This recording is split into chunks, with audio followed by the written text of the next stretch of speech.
বিরক্ত হওয়ার কারণ হচ্ছে আজকে আমাদের ইতি টানতে হয়। অতীতে দেখলাম আমরা যারা নারী ক্রিকেটার তারা বিজয় আনার পরে প্রধান উপদেষ্টা সরাসরি দেখা করে তাদের 50 লক্ষ টাকা 11 জন প্লেয়ারকে দেওয়া হয়েছে। আর আজকে আমাদের কাছে 4 মাস ধরে যে সোনার বাংলাদেশ আমরা গঠন করলাম, প্রবাসীরা রেমিটেন্স দেই, যার জন্য জেল খাটলাম, জুলুম খাটলাম, আজকে বলতে হয় সে বিএম জামাল যে অ্যাম্বাসিডারের কথায় আমাদের জেল জুলুম দেওয়া হয়েছে, সে অ্যাম্বাসিডার এখনও চাকরির মধ্যে আছে, পুনর্বহাল, সে আওয়ামী এজেন্ডা।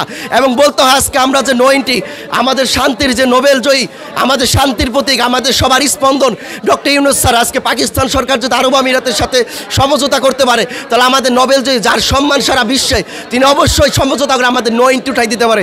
আমাদের 90 উঠাই দিলে আর কোনো দরকার নাই। এবং আমরা বলতে হয় আজকে প্রবাসী কল্যাণ ব্যাংক বলছে লোন দিবে, আমরা বিনা সুদে লোন চাই। তারপর প্রবাসী কল্যাণ ব্যাংকে আমি 10 দিন গেছি, বলে আজ না কাল, কাল না পরশু। আজ বলতে হয় বুয়েসেল, এই বুয়েসেলে রাখার দরকার কি? আমরা এই ক্ষতিগ্রস্ত প্রবাসী যারা দেশের জন্য যুদ্ধ করলাম, আজকে বলতে হয় যারা ছাত্র সমন্বয় ছিল তারা অনেক বড় পর্যায়ে গেছে, আমরা শুধু একটু কর্মসংস্থান চাইছি, সেই জায়গায় বুয়েসেল কিন্তু আমাদের ভূমিকা দেয় নাই। আমি বলতে চাই পুনর্বাসন কবে করবেন ভাই? মরার পরে কবরে গিয়ে পুনর্বাসন করবেন? সো তাই না আজকে বলতে যে 50,000 টাকার চেক দিছে ভাই, এটা শুধুমাত্র উপদেষ্টা সম্মানার্থে নিছি। আমার বাকি আছে মুদি দোকানে বাকি আছে 60-70 টাকা, 2 কেজি চাল নিয়ে যাই রাতের বেলা, লজ্জা পাবো বিদায়, অনেক দোকানের সামনেতে যাইতে পারি না। আজকে 5 মাস হয়ে যায়, এখনও আমাদের পুনর্বাসনের নির্দিষ্ট কোনো ভূমিকা নাই। আমরা বলতে চাই যদি প্রবাসী কল্যাণ মন্ত্রণালয় আমাদের প্রবাসীদের জন্য কাজ করতে না পারে, তাহলে এই প্রবাসী কল্যাণ মন্ত্রণালয়, নাটকীয় মন্ত্রণালয় আমরা চাই না, এই বুয়েসেল আমরা চাই না। আমাদের পুনর্বাসন অতি দ্রুত করতে হবে, এই মরার পর পুনর্বাসন এটা আমরা চাই না। ধন্যবাদ। কি কাজ করছে? কি কাজ পাচ্ছে? 50,000 টাকা 5 মাস পরে, এই 50,000 টাকা 5 মাস পরে, এটা কি কাজ? আমার বাড়ি চাল নাই, ডাল নাই, খাবার নাই, 5 মাস ধরে রাজপথে আইছি, জেল খাটছি ভাই। আমাদের যে কষ্ট এটা আপনার বুঝবেন, জেল কাছে না খেয়ে থাকছে, আমাদেরকে অনেক কষ্ট দেওয়া হয়েছে, গরমে হিট দেওয়া হয়েছে।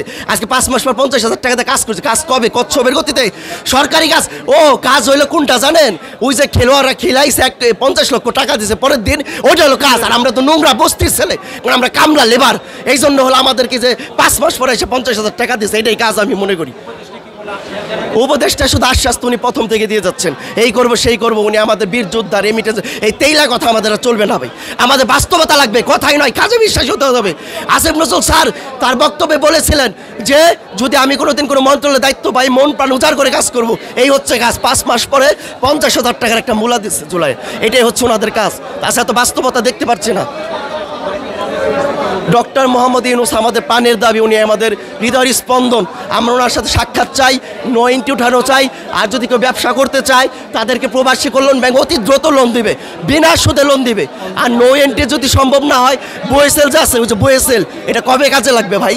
এই বুয়েসেলের মাধ্যমে আমাদের যারা ভাই বেরাদার আছে, সফরযুদ্ধ আছে, অতি দ্রুত বুয়েসেলের মাধ্যমে ভালো উন্নত রাষ্ট্রে আমাদেরকে পাঠানো, এটা ডক্টর ইউনূসের সাথে আমাদের দাবি ইউনূস সরকারের কাছে। এরকম আন্দোলন বিগত দিনও আরব আমিরাতে কিন্তু এরকম আন্দোলন নতুন না। বিগত আমরা পাকিস্তান, আফগানিস্তানের দিকে যদি তাকাই তাহলে আমরা দেখতে পারি যখন ইমরান খান চলে গেছিল তখনও কিন্তু পাকিস্তানিরা এরকম আন্দোলনটা করছিল। এমনকি আফগানিস্তান যখন তালেবানরা দখল করছিল তখন আফগানিস্তানেরও এরকম আন্দোলনটা করছিল। তাহলে আমরা কেন পাসলাম এরকম আন্দোলনে? এটা হচ্ছে আমাদের দুবাই জেনারেল যেটা বিএম জামাল আছে, ওনার কারণে আমরা আসলে ট্রাপে পড়ে গেছি এক ধরনের। না হয় এখন তো হ্যাঁ, এখন তো অনেকে আওয়ামী লীগের দালাল আছে, বুঝছেন না? না হয় বিগত দিনে পাকিস্তান, আফগানিস্তান এরা যদি আন্দোলন করে, যদি এখানে ওখানে ক্ষমা পাইতে পারে, ইউএইতে থাকতে পারে, তাহলে আমরা কেন পারলাম না? তাহলে অবশ্যই আমার দেশের লোক শত্রু, আমার শত্রু, আমার রাষ্ট্র হলো আমার শত্রু হয়ে গেল ওই দেশের সিলেট আমার বলো তোমার দেশ তোমাকে গ্রহণ করে না, তাহলে আমরা কি করব?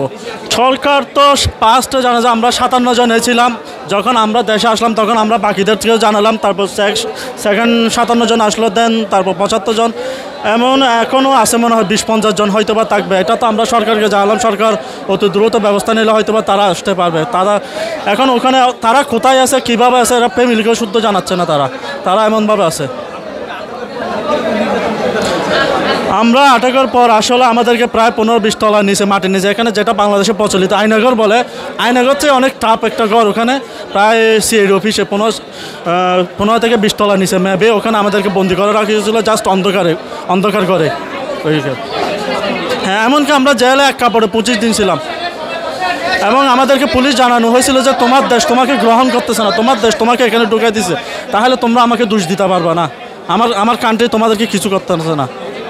হ্যাঁ, আমরা তো চাচ্ছি, এটা কাম্য ছিল, কারণ আমরা চাই বিএম জামালের এবং কঠোর থেকে কঠোর শাস্তি হোক, কারণ ঘরের শত্রু যদি বিভীষণ হয় তাহলে তার কিছু করার নাই।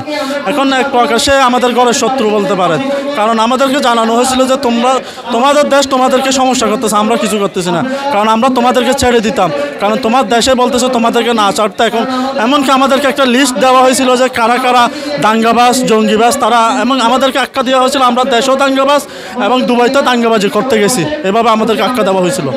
এবং এটা আমরা জানতে পারলাম কিছু সিআইডি পুলিশের মাধ্যমে।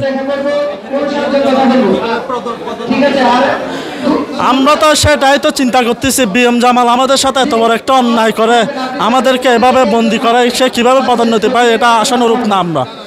আমরা এটা নিয়ে খুবই হতাশ এবং খুবই ক্ষতিগ্রস্ত, এবং আমরা চাই তার খুবই দ্রুততম বিচার চাই। এবং আমাদের কাছে তার প্রমাণও আছে, আমাদের অনেক ভাই এখন জেলে আছে, তাদের কাছে হোয়াটসঅ্যাপে প্রমাণও আছে যে তাদের কাছে টাকা খোঁজা হয়েছিল, যে আমাদেরকে এত টাকা দেন আপনাদের নাম আসবে না, এভাবে টাকাও খোঁজা হয়েছিল। এখন আমাদের মোবাইল সহকারে সিআইডি অফিসে রেখে দিয়েছে না, আমাদের মোবাইল যদি আনতো তাহলে আমরা প্রমাণ সহকারে দেখাতে পারতাম যে হোয়াটসঅ্যাপে এভাবে লেখা ছিল যে আপনারা এত দেড়হাম দেবেন আপনাদের নাম আসবে না, এভাবে টাকা খোঁজা হয়েছিল যে দুবাই জেনারেল কনসুলেট থেকে।